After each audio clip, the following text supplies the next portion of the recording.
ஊழலுக்கு எதிரான நடவடிக்கை எடுக்கிற 2 அமைப்புகளை பத்தி பார்க்க போறோம். ஒன்னு மத்திய ஊழல் கண்காணிப்பு ஆணையம் CVC சென்ட்ரல் விஜிலன்ஸ் கமிஷன், இன்னொன்னு CBI மத்திய புலனாய்வு துறை. ரெண்டுமேவும் சந்தானம் கமிட்டி ரெக்கமெண்டேஷன் மூலமா நிறைவேற்று தீர்மானம் அடிப்படையில தான் ரெண்டுதையுமே உருவாக்கப்படுது. பட் CVC 2003ல சட்ட அந்தஸ்தை கொடுக்கறாங்க. இனிஷியலா CBI மினிஸ்ட்ரி ஆஃப் ஹோம் அஃபேர்ஸோட எக்ஸிகியூட்டிவ் ரெசல்யூஷன் மூலமா உருவாக்கப்பட்டுச்சு. பட் இப்போ மினிஸ்ட்ரி ஆஃப் பர்சனல், அதாவது மத்திய பணியாளர் அமைச்சகத்துக்கு கீழே இருக்குது.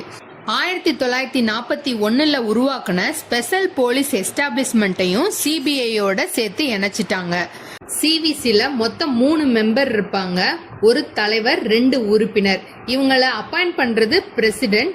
பட் பிரதமர், உள்துறை அமைச்சர், மக்களவை எதிர்கட்சி தலைவர், இந்த 3 பேரு சேர்ந்த குழு கொடுக்கிற ரெக்கமெண்டேஷன் மூலமா தான் பிரசிடென்ட் அப்பாயிண்ட் பண்ணுவாரு.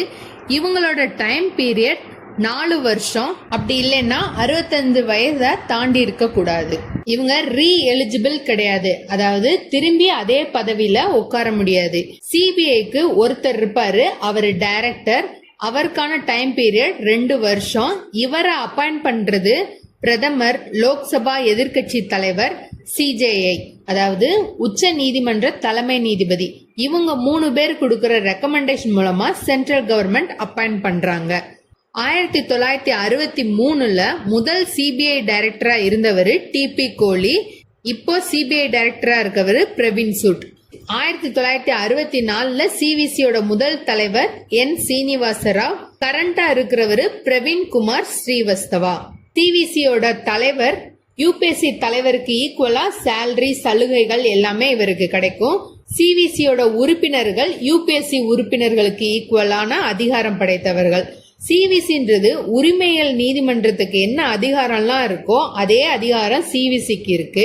பட் இது தண்டனை வழங்க முடியாது. தண்டனை வழங்குவதற்கு அட்வைஸ் மட்டும்தான் பண்ணும். CVC ஆண்டறிக்கையை குடியரசுத் தலைவர்கிட்ட ஒப்படைக்கும். குடியரசுத் தலைவர் பாராளுமன்றத்திடம் ஆண்டறிக்கையை ஒப்படைப்பார்.